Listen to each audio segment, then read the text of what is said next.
Hello hi అండి. నేను మీ పూర్ణ. చాలామందికి తెలుసు సాబుదానా తింటే మనకు బాడీకి చలవ చేస్తుందని. కానీ ఎవరికి కొందరు పిల్లలకి ఎలా అంటే ఇష్టం ఉండదు. కొంతమందికి అది సాబుదానా ఎట్లనో అనిపిస్తుంటుంది, జిగురు జిగురు అట్లా అనిపిస్తుంటుంది. అందుకే ఇష్టం పడరు తినడానికి. కానీ సాబుదానా పాయసంలాగా చేసి తింటే నిజంగా చాలా బాగుంటుంది.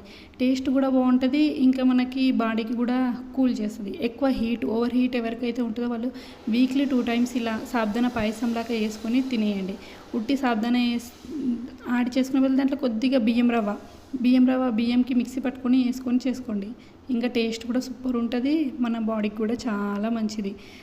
ఓవర్ హీట్ వల్ల మళ్ళీ ఫేస్లో పింపుల్స్, ఇంకా హెయిర్ ఫాల్ ఇలాంటి ప్రాబ్లమ్స్ వస్తాయి. అలా ప్రాబ్లం రాకుండా ఉండాలంటే మనం ఏం చేయాలంటే బాడీని ఫస్ట్ కూల్ పెట్టుకోవాలి.